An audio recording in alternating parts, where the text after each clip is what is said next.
With communication skills, it's one of those things where becoming smarter is not always a good thing. Becoming smarter can actually be a very bad thing. And allow me to give you an example. Imagine that there is this one speaker who has this riveting talk on why guns are bad. Okay? He talks about why no one should own guns. It's something that should only be reserved for police officers, and that's about it. And throughout this talk that he's over here building on why guns are bad, he's charging it with emotions. He's giving a lot of stories. He's talking about situations where there's a little boy who snuck into his dad's room, found his dad's gun, played around with it a little too much, and shot himself in the head. Okay? This speaker is creating one of the most fascinating anti-gun talks you could possibly imagine. Soon, these lobbyists for anti-guns, these politicians for anti-guns are contacting this speaker. Okay? Let's call the speaker Randy, by the way, just so I don't have to keep calling him the speaker. So Randy, the gun hater, is having a career renaissance. He's getting booked for speech after speech after speech, and he just has to keep giving the same talk. At this point, after giving this talk 50 times all around the US, he's building conviction in this talk. Until one day, something happens. Randy is chilling at his place late at night. He's about to go to sleep. He's in his master bedroom on the second floor, and he's reading his Kindle. He's starting to get more and more drowsy. This Kindle book is putting him to sleep. He's about to fall asleep until the windows downstairs shatter. What the heck was that? Not only do the windows shatter, now he can hear someone sneaking in through the window. Oh no, Randy is getting robbed. Just like that, Randy goes to his closet, he picks up his baseball bat, but rather than going downstairs, he hides under his bed. And as he's hiding under his bed, he's clutching onto this baseball bat. But he's terrified. He doesn't know what the heck is going on. He's trying to call 911, and he's over here talking, and the person that he's getting, the receptionist who eventually connects you to the cop, is asking Randy all of these questions. Randy's like, just shut up and send someone over. This lady is now showing an attitude. She's like, hey, mister, I'm just doing my job. And he's over here just giving her more and more data as he's whispering until he hears footsteps coming up the stairs. That's when Randy hangs up the call. He turns the phone off just so it doesn't ring when the robber is upstairs. And he just is lying under the bed in silence. This is when the robber comes into his master bedroom. And now all Randy can see are feet. This robber, he's wearing boots.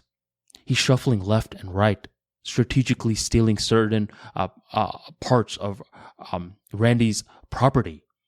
Randy is terrified. What if this robber, who most likely has a gun, looks under the bed? What's going to happen?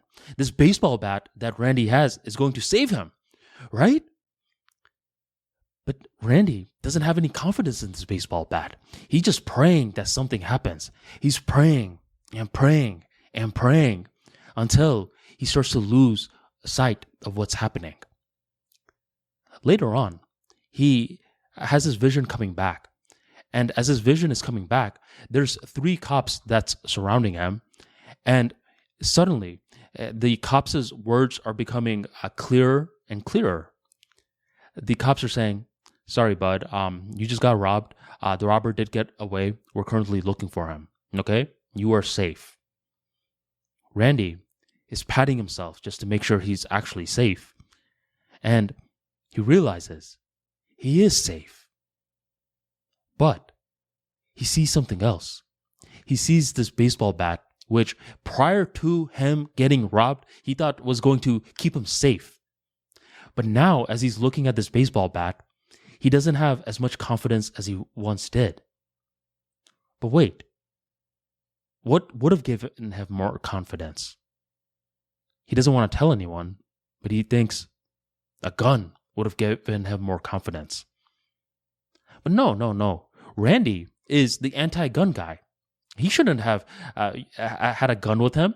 Actually, it's good that he had the baseball bat with him, because with the baseball bat, it activated his logical brain that allowed him to go under the bed.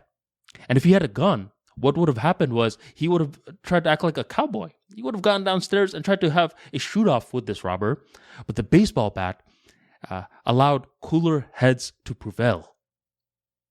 Right? Randy keeps trying to convince himself that the baseball bat allowed cooler heads to prevail. That moment changed Randy. Nowadays, whenever he's being asked to give that same talk, he does not give it with the same conviction that he once did. Because nowadays, a new path has been introduced. Sure, the guns are still not good according to Randy's worldview. But nowadays, there's another path that says guns are good.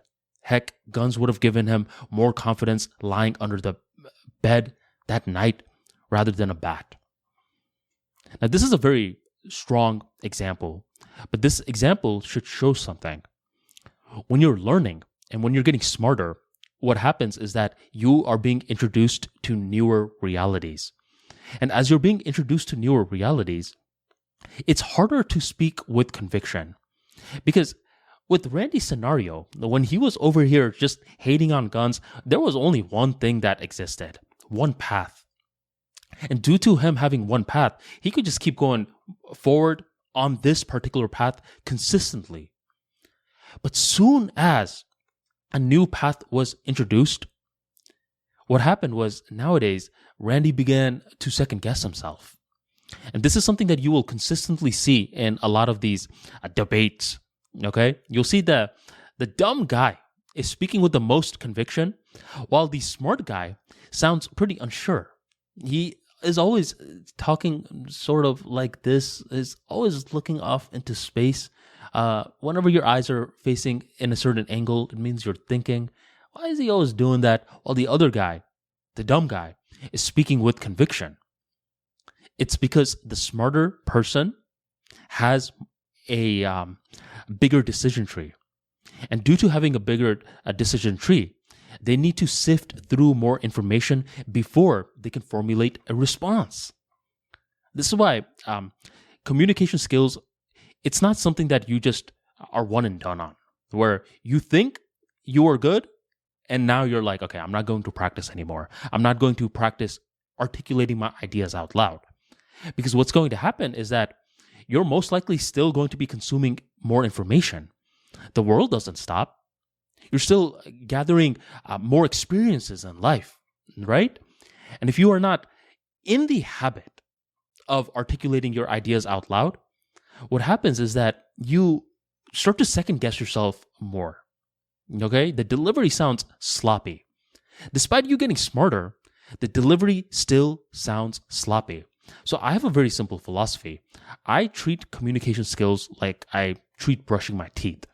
I know every single day I'm going to brush my teeth, and I know every single day I'm going to do something communication skills related.